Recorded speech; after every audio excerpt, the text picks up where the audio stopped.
জন্য। ইমাম আল মাহদি আসবে একদিন, চিল্লায় এখন ঠিক কিনা? আমরা সবাই মুসলিম, চিল্লায় বলেন ঠিক কিনা? আল মুসলিমু মিল্লাহ ওয়াহিদা, পুরো মুসলমান এটা হচ্ছে এক জাতি। গোটা বিশ্বের একজন মুসলমান নির্যাতিত হলে গোটা বিশ্বের সব মুসলমান চোখের পানি ঝরায় আর কাঁদে আর দোয়া করে, জোরে কোন ঠিক কিনা? নিউজিল্যান্ডে মারা গেল, আমাদের হৃদয়ে ব্যথা আছে না নাই? আরাকানে মারা যায়, আমাদের রক্তক্ষরণ আছে না নাই? ফিলিস্তিনে শহীদ হয়, তাদের জন্য আমাদের দোয়া আছে না নাই? দুর্ভাগ্যবশত আমরা ইহুদিদের ষড়যন্ত্রে পা দিয়ে টুকরা টুকরা হয়ে গিয়েছে, আলাদা আলাদা দল দল আর গোত্রের কোনো শেষ নাই। এত মাইর খাওয়ার পরেও আমরা ঐক্যবদ্ধ হওয়ার প্রয়োজনীয়তা অনুভব করছি না। মুসলিম তো এমন দল, এটা দেহের মতো, কাজাসাদিন ওয়াহিদ। দেহের চোখে ব্যথা হলে যেমনি সারা দেহটা কষ্ট পায়, হাত কেটে গেলে যেমনি পুরো দেহটা কষ্ট ভোগ করে, গোটা বিশ্বের কোথাও একজন মুসলমান আক্রান্ত হলে গোটা বিশ্বের মুসলমানরা কাঁদে, জোরে কোন ঠিক কিনা? যদি আমাদের একটা সেন্ট্রাল লিডারশিপ থাকতো, নেতা নেতৃত্ব দেওয়ার মতো, যার নেতৃত্বে আমরা জিহাদের ময়দানে ছুটে যেতাম, আমরা অপেক্ষা করছি ওই নেতার জন্য। ইমাম আল মাহদি আসবে একদিন, চিন্তা এখন ঠিক কিনা? আমাদের যদি একটা সেন্ট্রাল মিলিটারি থাকতো, সেনাবাহিনী, ওয়াআইদ্দু লাহুম মাসতাতা'তুম মিন কুওয়া ওয়া মিন রিবাতিল খাইল তুরহিবুনা বিহি আদুওয়াল্লাহি ওয়া আদুওয়াকুম। আল্লাহ বলে তোমাদের মিলিটারি সেনাবাহিনী প্রস্তুত রাখো, কিন্তু আমাদের 50টারও বেশি দেশে, 50টারও বেশি মুসলিম দেশ, আমাদের নিজস্ব মিলিটারি নাই। কথা কোন ঠিক কিনা? এই 50টা দেশের একটা যৌথ সেনাবাহিনী থাকার দরকার আছে না নাই? যদি থাকতো তাহলে কোন দেশে যদি মুসলমানদেরকে আক্রমণ করা হতো, আমাদের মিলিটারি সেখানে যে দুর্বার আন্দোলন আর প্রতিরোধ গড়ে তুলতো, চিল্লায় এখন ঠিক কিনা? কিয়ামত যে একদিন হবে, এই পৃথিবী যে ধ্বংস হয়ে যাবে, এটার ব্যাপারে সবার অগাধ বিশ্বাস আছে তো? না সন্দেহ সন্দেহ লাগে? সন্দেহ আছে কারো? এই পৃথিবী একদিন থাকবে না, ভেঙে চুরমার হয়ে যাবে, খান খান হয়ে যাবে, সব মেসাকার হয়ে যাবে। আমি থাকবো না, আপনি থাকবেন না, আমরা কেউই থাকবো না, থাকবে একজন, তিনি কে? এটার নাম কিয়ামত, যেটার ব্যাপারে বিশ্বাস না থাকলে ইমানের ঘাটতি চলে আসবে, ঠিক কিনা? তো সেই কিয়ামতের দিনটা কেমন হবে? এই সূরার ভেতরে যে আল্লাহ কোরআনের কিয়ামতের এত চমৎকার নকশা এঁকেছেন, এত প্রামাণ্য বর্ণনা দিয়েছেন, এটা আমরা অনেকে জানিই না। আসুন আমরা এই সূরার আলোকে দেখার চেষ্টা করি যে কিয়ামতটা কিরকম হবে। আল্লাহ একটা শব্দকে এই সূরার শুরুতে 3বার উল্লেখ করে আমাদের দৃষ্টি আকর্ষণ করেছেন। Allah tried to draw our attention by mentioning 3 times a word, and that is Al-Qari'ah. আল-কারিয়া শব্দটাকে তিনি 3বার উল্লেখ করে আমাদের দৃষ্টি আকর্ষণ করেছেন। একটা শব্দ 3বার বললে মানুষের দৃষ্টি আকর্ষিত হয় না? যেহেতু এটা আরব দেশে নাজিল হয়েছে, আবার মক্কায়, মক্কার লোকেরা আরবি বুঝে, তাদেরকে প্রথম বলা হলো আল-কারিয়া, তারা ফিরে তাকালো, কি আল-কারিয়া? আবার বলা হলো মাল কারিয়া, কি মাল কারিয়া? আবার বলা হলো ওমা আদরাকা মাল কারিয়া। আবার তারা ফিরে তাকালো। দৃষ্টি আকর্ষণের জন্য আল্লাহ তাআলা 3বার এই শব্দটা বলেছেন। এজন্য এই শব্দের একটা সিগনিফিকেন্স, একটা গুরুত্ব, অর্থবহ একটা মানদণ্ড আছে না নাই?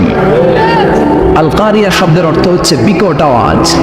আল কারিয়া মানে কি? কথা বলেন, আরো জোরে বলেন, বিকট আওয়াজ। এই বিকট আওয়াজটা তৈরি করার জন্য আল্লাহ তাআলা একজন ফেরেশতা তৈরি করেছেন, যার নাম হচ্ছে ইসরাফিল। নাম কি? আমাদের মধ্যে অনেকের নাম কিন্তু আমরা ইসরাফিল রাখি, তাই না? ইসরাফিল আছে না নাই? আজরাইল কিন্তু রাখে না কেউ, ডরে। কেন রাখে না? ভয় পায়। কিন্তু ইসরাফিল আছে, আমার পরিচিত অনেকে আছে ইসরাফিল। তো এই ফেরেশতার পা হচ্ছে জমিনের নিচে, মাথা হচ্ছে আকাশের উপরে। এই ফেরেশতার কাজ হচ্ছে ওই বিকট শব্দ তৈরি করা। উনি একটা সাইরেনের মধ্যে ফু দিবেন, হুইসেল দিবেন, ট্রাম্পেট। ওই ট্রাম্পেটে, ওই সাইরেনে, ওই হুইসেলে ফু দিলেই শুরু হয়ে যাবে আল কারিয়া। মাল ওমা আদরাকা মাল। এই ফেরেশতার দায়িত্বই হচ্ছে ওই বাঁশির মধ্যে ফু দেয়া। হুইসেল, সাইরেন, ট্রাম্পেট, আরবিতে এটাকে বলা হয় আসসুর। ইযা নুফিখা ফিস-সূরি নাফখা ওয়াহিদা, যখন তিনি ওই সিংহে একটা ফু দিবেন, সব লন্ডভন্ড হয়ে যাবে, কিচ্ছু খুঁজে পাওয়া যাবে না। আল্লাহ ওনাকে তৈরি করেছেন শুধু এই হুইসেলের মধ্যে, বাঁশির মধ্যে 3টা ফু দেওয়ার জন্য। কয়টা? উনি সৃষ্টির শুরু থেকেই এই বাঁশিটাকে দুই ঠোঁটের মাঝখানে রেখে আল্লাহর আরশের দিকে তাকিয়ে আছে and just waiting for the green signal. আল্লাহর পক্ষ থেকে সবুজ সংকেতের অপেক্ষায়। যখনই আল্লাহর অর্ডার করবেন তখনই শুরু হয়ে যাবে আল কারিয়া মাল ওমা আদরাকা মাল। সৃষ্টির শুরু থেকেই ইসরাফিল ফেরেশতা বিশাল সিংহাটাকে দুই ঠোঁটের মাঝখানে করে আরশের দিকে তাকিয়ে আছে, কখন আল্লাহ অর্ডার দিবে। অর্ডার দিতে দেরি, ফুৎকার দিতে দেরি নাই, ঠিক কিনা? বিকট আওয়াজ, গগনবিদারী শব্দ, প্রচন্ড একটা সাউন্ড, জাইগান্টিক সাউন্ড, যে আওয়াজ, যে শব্দ কেউ শুনে নাই। আল কারিআতু মাল কারিআতু ওয়া মা আদরাকা মাল কারিয়া। সে আওয়াজটা ভয়ঙ্কর আওয়াজ। এটা বজ্রপাতের মতো না, এটা ট্রাকের টায়ার পাংচার হলে যে আওয়াজ হয় ওই আওয়াজের মতো না, গ্যাসের সিলিন্ডার ব্রাস্ট হয়ে গেলে যে আওয়াজ হয় ওই আওয়াজের মতো না, প্রাইমারি স্কুলে দপ্তরে যখন ছুটির ঘন্টা বাজায় ওই আওয়াজের মতো না। ওই আওয়াজটা এমন আওয়াজ, ওই আওয়াজ পৃথিবীর কেউ শোনে না। সেটার নাম হচ্ছে আল কারিয়া মাল ওমা আদরাকা মাল। বিকট আওয়াজ, বিকট ভয়ঙ্কর ট্রাম্পিট। এই সাইরেনে ফু দেওয়া হবে, প্রথম ফু দেওয়ার সাথে সাথেই লন্ডভন্ড হয়ে যাবে। এই ইসরাফিলকে তৈরি করা হয়েছে শুধুমাত্র কেবলমাত্র 3টা ফু দেওয়ার জন্য। চিল্লায় বলতে হবে কয়টা? এই ফেরেশতার আর কোনো কাজ নাই, তার আর কোনো কাজ আছে? ঠিক এই মুহূর্তে যখন আমরা তাফসীর শুনছি, ঠিক এই মুহূর্তেও ইসরাফিল ফেরেশতা সিংহাটাকে দুই ঠোঁটের মধ্যে লাগিয়ে আল্লাহর আরশের দিকে তাকিয়ে আছে। ওই যে সৃষ্টির শুরু থেকে তাকিয়ে আছে, আজ অবধি তাকিয়ে আছে। যখনই গ্রিন সিগন্যাল আসবে মুহূর্তেই শুরু হয়ে যাবে আল কারিয়া মাল ওয়া মা আদরাকা মাল। আল্লাহ বললেন সে আওয়াজটা হবে বড্ড ভয়ঙ্কর। প্রথম ফুৎকার যখন দেয়া হবে এটার বলে নাফখাতুল ফাজা।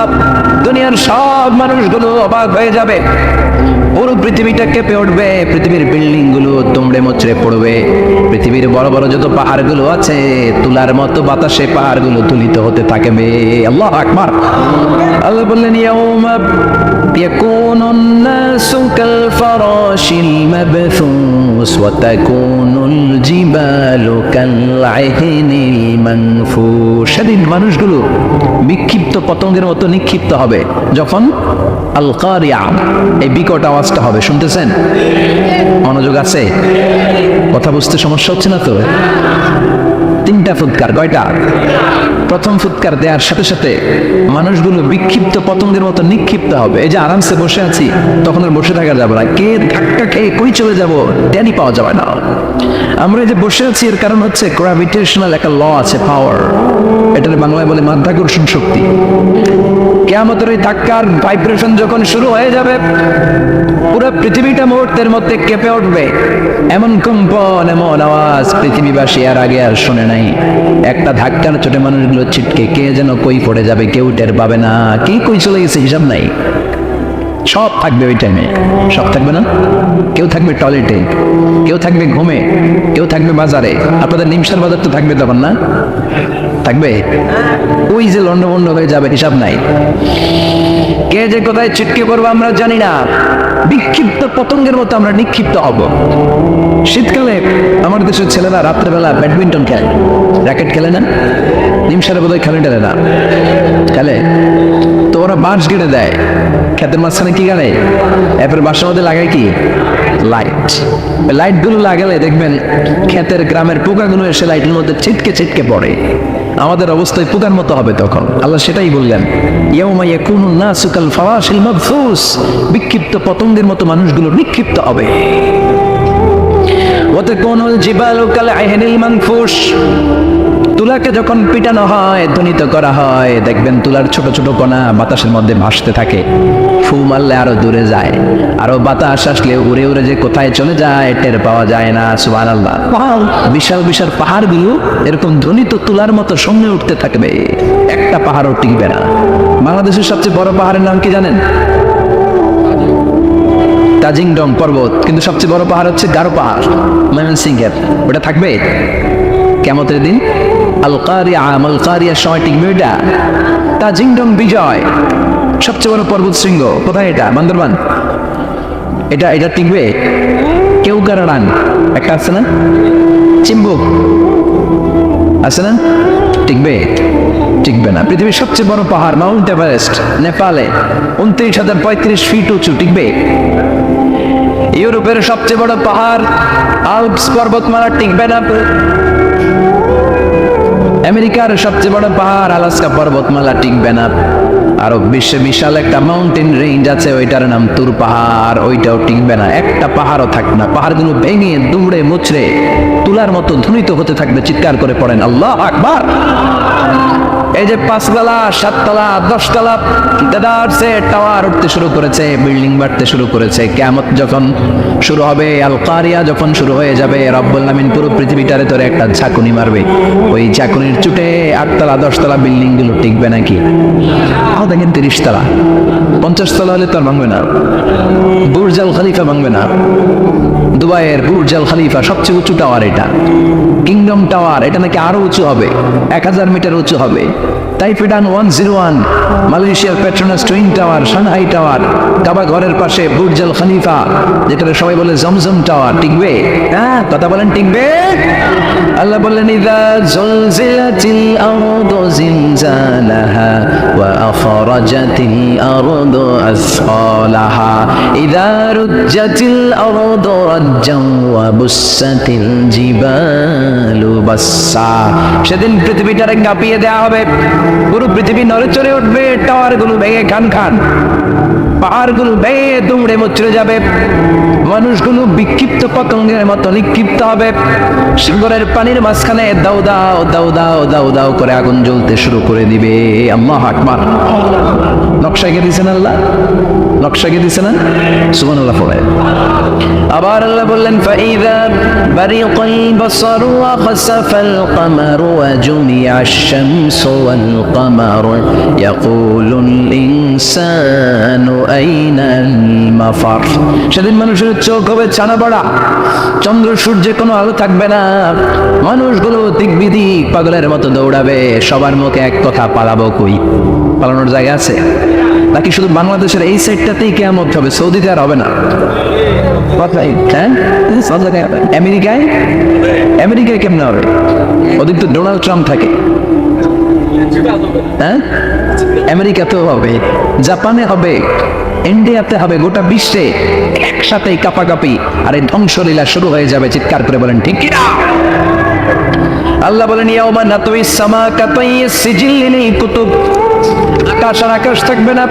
কাগজ যেমনি আমরা এরকম ফোল্ড করে ফেলি, ভাঁজ করে ফেলি, মন চাইলে কাগজকে যেমনি আমরা এরকম হাতের মধ্যে গুটিয়ে নেই, সেদিন আকাশটারে হাতের মধ্যে গুটিয়ে নিবে কে?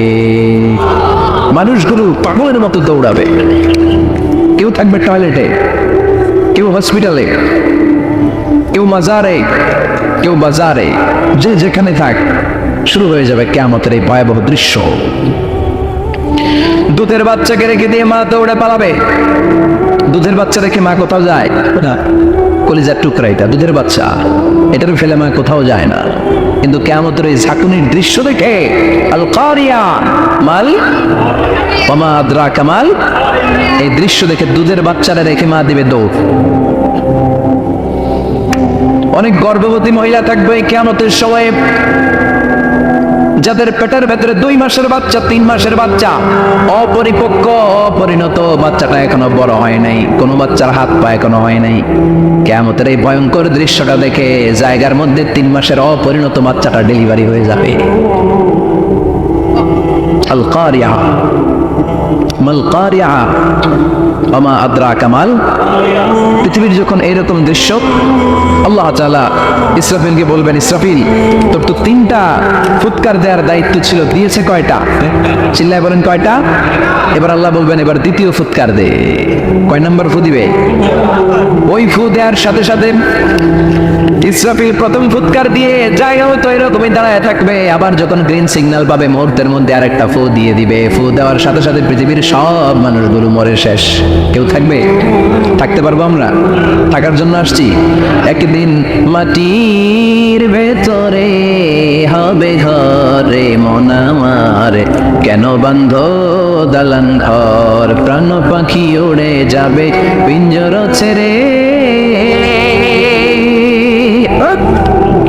ধরা ধামে সবই রবে তুমি যাবে চলে, বন বান্ধব যত, মাতা পিতা দ্বারা শত, সবই হবে তোমার পরে। মন আমার কেন বান্ধ দালান ঘর, একদিন মাটির ভেতরে হবে ঘরে। মন আমার কেন বান্ধ দালান ঘর, ঠিক কিনা?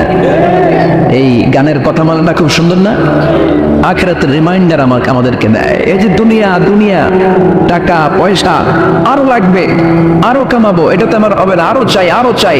এই প্রতিযোগিতা, এই কম্পিটিশন, ওর 5 তলা আমার লাগবে 7 তলা, ওর আছে 20 লাখ আমার লাগবে 30 লাখ। প্রতিযোগিতা আছে না নাই? এগুলো আমাদেরকে পাগল বানিয়ে দিয়েছে, মহাচ্ছন্ন করে ফেলেছে। পৃথিবীটা আসলে একটা মরিচিকা, ধোকা, লোভ লালসা, আজ আছে কাল নেই। 2 নম্বর ফুৎকার দেওয়ার সাথে সাথে পৃথিবীর সব শেষ। মালাকুল মাউত পৃথিবীর সব মানুষের রূহ কবজ করবে। আল্লাহ বলবেন, মালাকুল মাউত আখবিরনি মাইয়া বাকা, আমাকে বল আর কে আছে। মালাকুল মাউত বলবে, পৃথিবীর সব মানুষের রূহ কবজ করে শেষ কেউ নাই। মানুষবিহীন পৃথিবী, মানুষের কোলাহলে পৃথিবীটা মুখরিত থাকতো এতদিন। গোটা পৃথিবী ব্যাপী মানুষের কোলাহল, ওই যে সাইয়েদনা আদম থেকে শুরু হয়েছে, আর থামে নাই। মানুষ আর মানুষ, মানুষ আর মানুষ, মানুষ আর মানুষ, সব মানুষ শেষ। আল্লাহ আশরাফুল মাখলুকাত একটারও রাখি নাই, সব শেষ। শুধু আছে জিন জাতি। আল্লাহ বলবেন, যাও এবার জিন জাতি ধরো, জিনদের রূহ কবজ করো। মালাকুল মাউত কিন্তু জিনদের রূহ কবজ করে।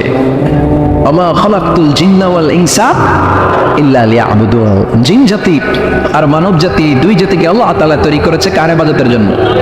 আমরা যেমনি নামাজ পড়ি, জিনেরাও নামাজ পড়ে। আমরা যেমনি রমাদানের রোজা রাখি, জিনেরাও রমাদানের ফরজ রোজা রাখতে হয়।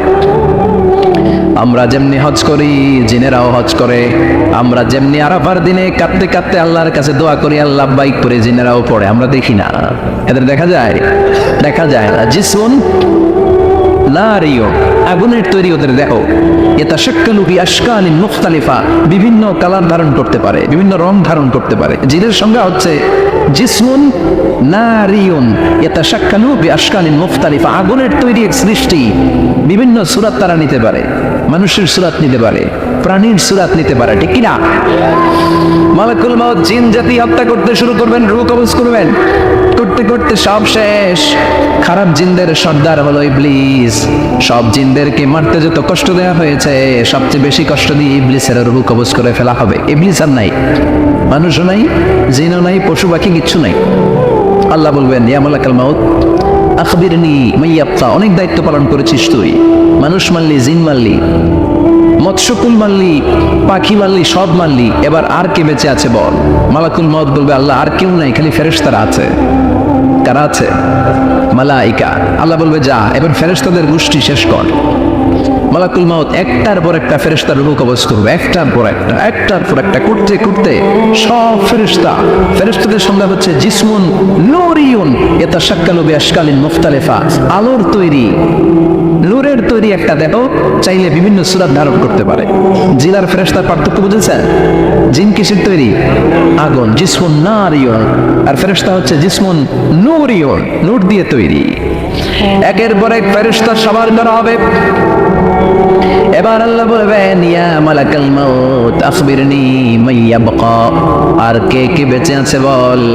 মালাকুল মাউত বলবে, মাবুদ কেউ নাই, মানুষ নাই, জিন নাই, ফেরেশতাও নাই, শুধু আমার 3 জন কলিগ বাকি। কয়জন? জোরে বলেন, কয়জন? জিব্রাইল বাকি, ইসরাফিল বাকি, মিকাইল আর আমি আজরাইল। আল্লাহ বলবে, মিকাইলের রূহ কবজ করে নিয়ে আয়। যে মিকাইল আমার আদেশে পৃথিবীতে বৃষ্টি ঝরাতো, আমার আদেশে ক্ষেত খামারে ফসলের ব্যবস্থা করে দিত, আমার আদেশে মানুষের রিজিকের হিসাব রাখতো। এই মিকাইলের রূহ কবজ করে নিয়ে আয়। 1 নম্বর কলিগ শেষ। কলিগ বুঝেন তো? সহকর্মী। কলিগ মানে কি? সহকর্মী। 1 নম্বর কলিগ নাই। আল্লাহ বলবে, যা এবার ইসরাফিলের রূহ কবজ কর। ইসরাফিল ফেরেশতা তখনও আল্লাহর আরশের দিকে ঠোঁটের মাঝখানে বিশাল সিংহটা নিয়ে তাকিয়ে আছে। ওই মুহূর্তে মালাকুল মাউত যে সালাম দিয়ে রূহটা কবজ করে ফেলবে। ইসরাফিলও নাই, ইসরাফিলও নাই। আল্লাহ বলবে, যা দুনিয়ার সব নবীদের কাছে ওহী দিয়ে, কোরআন দিয়ে, ইনজিল দিয়ে, তাওরাত দিয়ে, জাবুর দিয়ে আমি যেই ফেরেশতারা পাঠাতাম, পাঠালাম, ওই রূহুল আমিন জিব্রাইলের রূহটাও কবজ করে নিয়ে আয়। জিব্রাইলের রূহ কবজ হয়ে যাবে। এবার তিনজন কলিগি শেষ। আছে কেউ? আছে? এবার আল্লাহ বলবে, ইয়া মালাকুল মাউত, হে মৃত্যুর ফেরেশতা, আখবিরনি মাইয়াবকা, মহাবিশ্বে আর কে কে আছে বল। আজরাইল বলবে, কেউ নাই, মানুষ নাই, জিন নাই, ফেরেশতা নাই, আমার কলিগরাও নাই, আমি বড় একা, এখন আমি একা হয়ে গেছি। আল্লাহ, আছি শুধু আমি, মালাকুল মাউত তোমার হুকুমের গোলাম, আর আনতাল হাইয়ুল কাইয়ুম, তুমি শাশ্বত চিরঞ্জীব, তুমি তো মরবা না, আমি আছি। আল্লাহ ভাবছে উনিও থাকবে, উনি আর আল্লাহ থাকবে। আল্লাহ বলবে, মালাকুল মাউত এবার তুই মর, এবার তুই মর। এই কথা শুনে মালাকুল মাউতের খিচুনি উঠে যাবে। আজীবন মারছে, আজকে মরবে, খিচুনি উঠে যাবে, জ্বর এসে যাবে, কাঁপুনি ছুটে যাবে, কাঁপতে থাকবে। আল্লাহ বলবেন, কাঁপাকাঁপি করে লাভ নাই, মর। মালাকুল মাউত বলবে, মাবুদ এইটা আবার কেমন কথা, সবাই রে আমি মারলাম, আমি মরুম কেন? আমি না মারছি, আমি না মেরেছি, আমি মরবো কেন? আল্লাহ বলবেন, কথা নাই, মর। ও আল্লাহ, আমি কেন মরবো? আমি না দুনিয়ার সবাই রে মারলাম। আল্লাহ বলবেন, কুল্লু নাফসিন যায়িকাতুল মাউত, পৃথিবীর প্রতিটা আত্মারই মৃত্যুর স্বাদ নিতে হবে রে মালাকুল মাউত, তুইও মরবি, মর। কাঁপতে কাঁপতে আল্লাহ বলবে, জান্নাত আর জাহান্নামের মাঝ বরাবর যে দাঁড়া। মালাকুল মাউত দাঁড়াবে, এই দৃশ্য দেখার মতো তখন কেউ থাকবে না, থাকবে কেউ নাই। মালাকুল মাউত কাঁপতে কাঁপতে, আল্লাহ বলবেন, কেঁপে লাভ নাই, কেঁদে লাভ নাই, মরতে তোকে হবেই। Everyone has to take the test of death, সবাইকে মৃত্যুর স্বাদ আস্বাদন করতে হবে। মরে যা, মুত ইয়া মালাকাল মাউত। আল্লাহ বলবেন, ও মৃত্যুর ফেরেশতা মর, মুতিয়া মালাকাল মাউত বলার সাথে সাথে যে ফেরেশতার হাতে আমাদের সবার রূহ চলে গিয়েছিল, ওই ফেরেশতা চিৎকার মেরে জান্নাত এবং জাহান্নামের মাঝখানে বেহুশ হয়ে পড়ে যাবে, শেষ। মালাকুল মাউতের ইচ্ছা খতম, উনিও নাই। এবার ডানে বায়ে সামনে পেছনে উপরে নিচে কেউ আছে? একজন ছাড়া, তিনি কে? কুল্লু মান আলাইহা ফানি ওয়া ইয়াবকা ওয়াজহু রাব্বিকা যুল জালালি ওয়াল ইকরাম ফাবিআইয়ি আলাই রাব্বিকুমা তুকাযযিবান। এই জমিনে যারা আছে সব শেষ হয়ে যাবে, একজন ছাড়া, তিনি কে? আল্লাহ তখন হুঙ্কার দিয়ে একা একাই বলবেন, একা একাই বলবেন, ইয়া আরদু আইনা আশজারু, কেউ পৃথিবী তোর বড় বড় গাছগুলো কোথায়? আপনাদের নিমসারে বট গাছ আছে? কোথায় আছে বট গাছ? অনেক জায়গায় থাকে না বট গাছ বিশাল, ওইটাকে কেন্দ্র করে শিরকের আখড়া জমে ওঠে, ওখানে মোমবাতি লাগায়, লাল সালু দেয়, নাচানাচি করে, এরকম বট গাছের আখড়া আছে নাই? আল্লাহ বলবে, ইয়া আরদু, হে পৃথিবী, আইনা আশজারু, কে তোর বড় বড় গাছগুলো আজকে কোথায়? ইয়া আরদু আইনা আনহারু, হে পৃথিবী তোর বড় বড় নদীগুলো কই? পদ্মা নদী কই? মেঘনা নদী কই? ব্রহ্মপুত্র কই? গঙ্গা নদী কই? মিসিসিপি, মিসৌরি কই? নীল নদ কোথায়? আমাজন কোথায়?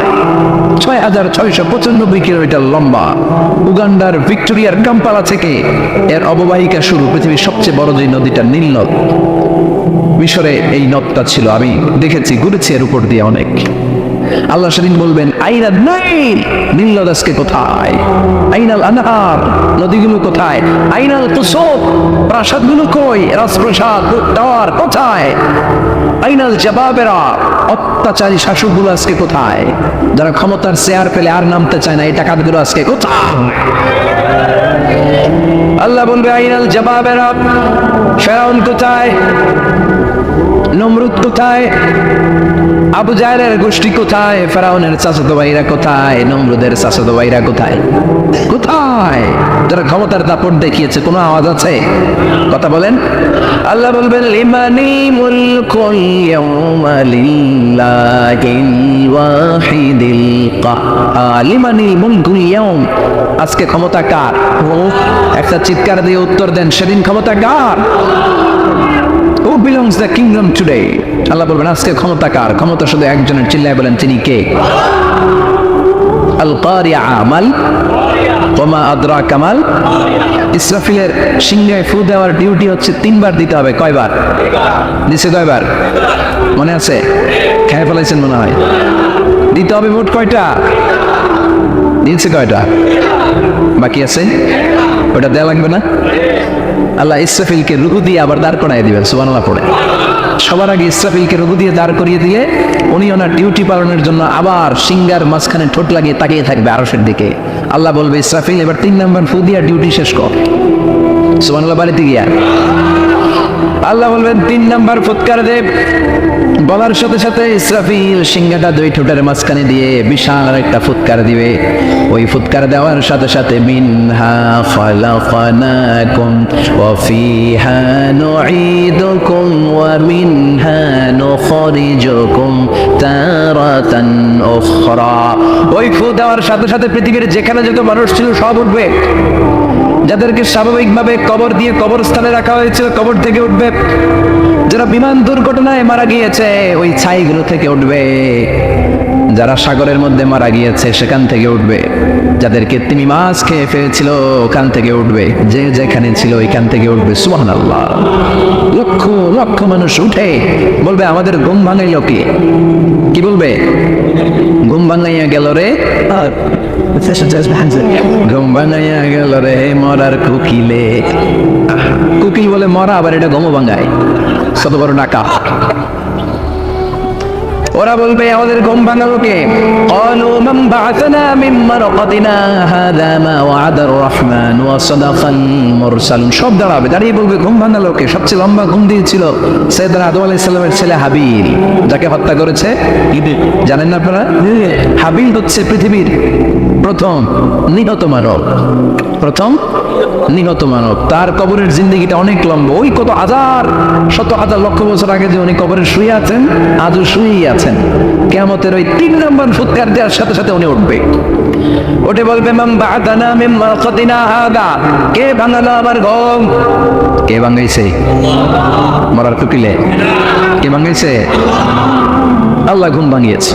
ফেরেশতারা বলবে, হাযা মা ওয়া'আদার রহমান। আজকে হলো ওই দিন যে দিনের প্রতিশ্রুতি রহমান দিয়েছিল, আল্লাহ দিয়েছিল এই দিনের প্রতিশ্রুতি। আর নবীরা এই দিনের কথা বর্ণনা করেছে। আজকে হবে আসল দিন, ফাইনাল খেলার দিন। কোন খেলা? ওই দিন হবে ফাইনাল খেলা। কি খেলা?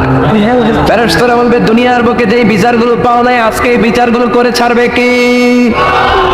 যেই ধর্ষণের বিচার বাংলার জমিনে হয় নাই, ওই ধর্ষণের বিচার ওই দিন আছে না নাই? অনেককে গুম করা হয়েছে, ক্রস ফায়ার করা হয়েছে, এগুলোর বিচার আছে না নাই? কত মানুষ নলার ভেতর থেকে, ডোবার ভেতর থেকে ফুল এরকম মোটা হয়ে গেছে। হাত দুটা বাঁধা আমি দেখলাম, হাত বাঁধা, চোখ বাঁধা, মুখ বাঁধা, দেহটা ফুলে 3 জনের সমান। কে মেরেছে কেউ জানে না। এগুলোর বিচার আছে না নাই? ওই দিনটা হলো ফাইনাল খেলার দিন। কি খেলা?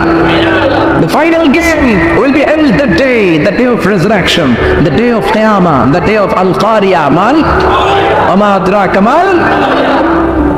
সব দাঁড়িয়ে যাবে। বিশ্বনবী বললেন, হুফাতান উরাতান মাশাতান গুরলা।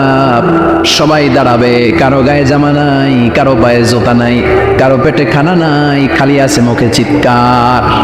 মুখে কি? ওই দিনটায় যে আপনি উপস্থিত হবেন, বিশ্বাস করতেছেন?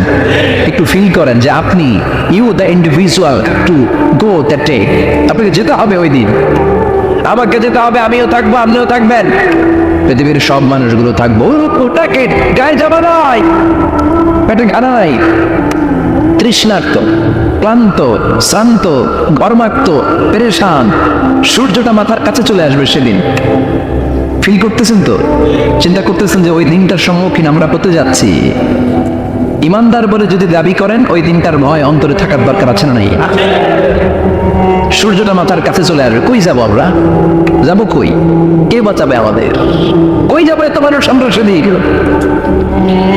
সূর্যটা মাথার কাছে চলে আসবে ভাই সেদিন। সূর্যের প্রচন্ড তাপে মাথার মগজগুলো ভাতের মাড়ের মতো গলে গলে নাকের ছিদ্র আর কানের ছিদ্র দিয়ে বেয়ে বেয়ে পড়বে। জিহ্বাটা তৃষ্ণায় বেরোতে বেরোতে নাভি পর্যন্ত এসে ঝুলে থাকবে কুকুরের মতো, ক্লান্ত শ্রান্ত ঘর্মাক্ত পেরেশান, বাঁচানোর কেউ নাই। মায়ের সাথে জিজ্ঞেস করলেন, ইয়া রাসূলুল্লাহ, don't they feel any shy? Nobody belong any garment in their body, no dress in their body. তাদের গায়ে কোনো ড্রেস নাই, পোশাক নাই। নবী রে, এতগুলো মানুষ উলঙ্গ, লজ্জা লাগবে না? বিশ্বনবী বললেন, আয়েশা তুমি লজ্জার চিন্তা করো, সেদিন বাবা ছেলেরা দেখে দৌড়ে পালাবে, মা তার মেয়েকে দেখে দৌড়ে পালাবে। সেদিন পীর সাহেব মুরিদের পরিচয় দিবে না, মুরিদ পীর সাহেব চিনবে না, নেতা কর্মীরা চিনবে না, কর্মী নেতারে চিনবে না, বাবা তার কলিজার টুকরা ছেলেরা চিনবে না। একটু মিলায় নেন নিজের সাথে, যাদের ছোট্ট ছেলে মেয়ে আছে চিন্তা করেন যে আমার মেয়েটারে দেখে আমি চিনবো না, ধাক্কা মেরে আমি আরেক দিকে চলে যাবো। প্রিয়তমা স্ত্রীকে আমি চিনব না, যে স্ত্রীর সাথে এত ভালোবাসাবাসি, স্ত্রীকে দেখে আমি পরিচয় দিব না, চিনব না। স্ত্রী আমার চিনবে না, ভাই ভাইরে চিনবে না, বন্ধু বন্ধুরে চিনবে না, ইমাম সাহেব মুসল্লি চিনবে না, মুসল্লি ইমাম সাহেব চিনবে না, পীর মুরিদরে চিনবে না, মুরিদ পীরে চিনবে না, কেউ কাউরে চিনবে না। ও আয়েশা, দিনটা এত ভয়ঙ্কর হবে, বাঁচাও বাঁচাও, ইয়া নফসি ইয়া নফসি বলে একবার ওই বিপদের দিনে মানুষ আকাশের দিকে এরকম তাকাবে, কার গায়ে জামা আছে কার গায়ে জামা নাই, ওই কথা মুহূর্তের মধ্যে ভুলে যাবে রে আয়েশা। ওই চিন্তাই তো আসবে না, আমার চিন্তা তো অনেক পরে। কথা কন, এক লোক ডায়রিয়া হয়েছে বলে কাঁদে। কি হয়েছে? ডায়রিয়া, অথবা জ্বর হয়েছে জন্য কাঁদে। ওনার কিন্তু ক্যান্সারও হয়েছে, এটা জানে না। যখন আপনি বুঝাই দিবেন যে তোমার তো ক্যান্সার, ডায়রিয়া হয়েছে, এটা ভুলেই যাবে। কথা কল, এতক্ষণ ডায়রিয়া ব্যথায় কেঁদেছে, এতক্ষণ জ্বরের কারণে কেঁদেছে, এতক্ষণ হাঁপানির ব্যারামে কেঁদেছে, কিন্তু ওই লোকটার ক্যান্সারের রোগ ছিল। কিছুক্ষণ পরে আপনি বুঝাই দিলেন তুমি ক্যান্সারে আক্রান্ত একজন মরণ পথের যাত্রী। যখন ক্যান্সারের কথা সে জেনেছে, ওর যে ডায়রিয়া হয়েছিল ভুলেই গেছে। সুবহানাল্লাহ কইবেন না? আল্লাহু আকবার। কি ভয়ঙ্কর দিন হবে সেটা। কোরআন সফসফা, লেভেল প্লেইং ফিল্ড, লা তারা ফিহা ইওয়াজা ওয়ালা আমতা, উঁচু নিচু নাই, কেউ কারো পরিচয় দিবে না। সেদিন হবে ফাইনাল খেলা। কি খেলা? চিল্লায় বলেন, আরো জোরে বলেন, ফাইনাল খেলা। ওই ফাইনাল খেলার বর্ণনা আল্লাহ কিভাবে দিচ্ছে শুনুন। আল্লাহ বলছেন, فَأَمَّا مَنْ ثَقُلَتْ مَوَازِينُهُ فَهُوَ فِي عِيشَةٍ رَاضِيَةٍ وَأَمَّا مَنْ خَفَّتْ مَوَازِينُهُ فَأُمُّهُ هَاوِيَةٌ وَمَا أَدْرَاكَ مَا هِيَ نَارٌ حَامِيَةٌ। পড়েন আল্লাহু আকবার।